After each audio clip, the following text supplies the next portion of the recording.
bit of the beginning of the story of Sarah and Tyler. But first, how their relationship played out is that they were married for more than 10 years. Tyler was a minister, Sarah, a minister's wife.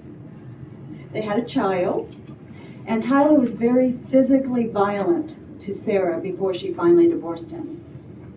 So what happened in the very beginning of their relationship, if anything, that might have portended the physical violence to come? Let's go way, way back to when they first met.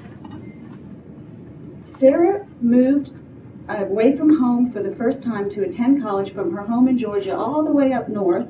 She's a freshman at college, and she was on a full academic scholarship. The type of scholarship she had, she was probably in the top 10% of intellect in this country.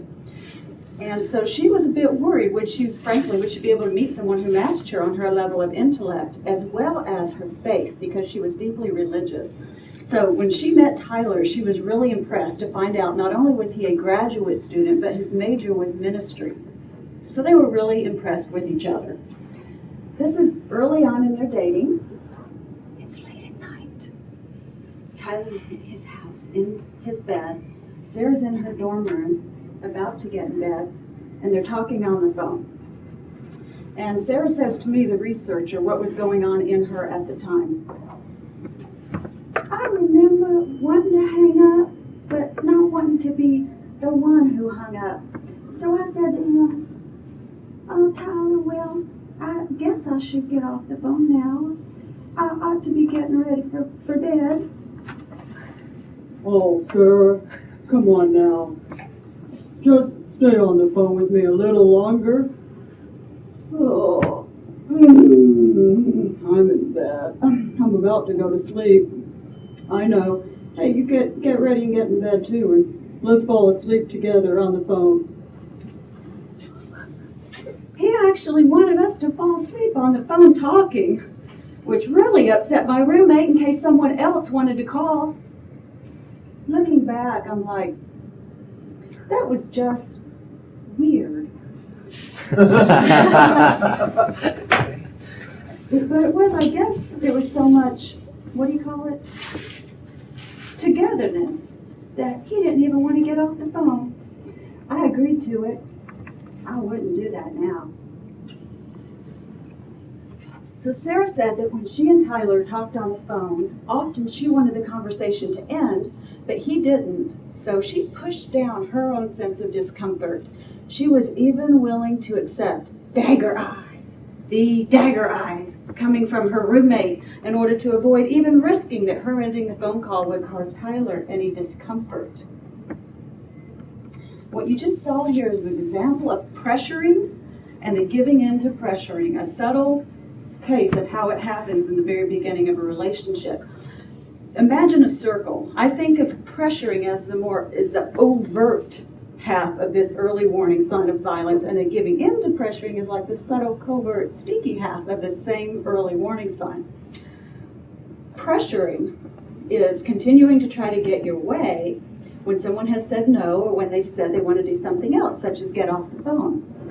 And pressuring is actually disrespecting a person, because when you respect someone, you believe they're important.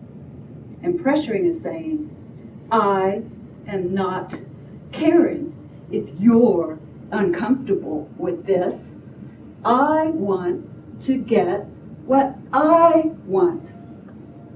So ask yourself, would you pressure someone who you really value, respect, admire? Now, the giving in to pressuring, Sarah said that her giving in to Tyler's pressuring wasn't just about his pressuring her, or as they often say, the perpetrator isolates the victim, or he made her give him her time. She said it wasn't like that at all, that she eagerly wanted to spend her time with him. She chose to put herself under stress so that she could be with him until the very last minute. Now, it's difficult for many folks, including me sometimes, to wrap our minds around this idea that the tolerating of abusive behavior is just as destructive as abusive, as the perpetrating the overt half of that behavior. Here's what I say to myself that helps me to keep this in mind and remember it. Every time a person tolerates abuse, the abuser dislikes himself a little bit more inside because he just got away with what he knows deep down inside is a destructive behavior. So he dislikes himself a little bit more. What do people do when they dislike themselves a little bit more? More violent. Exactly. They're more likely to repeat the behavior and to escalate it. So Sarah has just hurt him by tolerating his pressuring. Because when we really care for someone, we don't tolerate destructive behavior from them. We hold them to a high standard of behavior. If Sarah, this is what Sarah could have said to him when he was pressuring her. She could have said something like, Tyler, I know you're a better man than this. Please keep this behavior out of your repertoire of behaviors, getting what you want. And if he had continued that behavior, if he didn't believe he was better than that, she would have walked away from the relationship because she knows that over time he would lose respect for her for tolerating his destructive behavior more for himself, and that their relationship would then spiral downward. I have brought it into our consciousness more that pressuring is abuse. It's an early abuse in an early form. It's destructive to our relationships.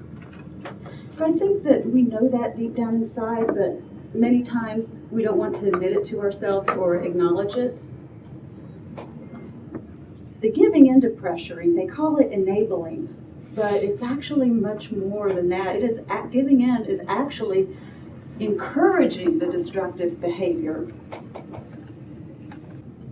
May we stick to our guns. My prayer for us is that we stick to our guns when somebody is pressuring us, because to do so, there's a higher reason for it than simply ourselves, than simply Sarah's self-care of saying, I want to get off the phone now because I need to do my nightly chores and get ready for bed. And that higher reason is truly caring about the other, about him.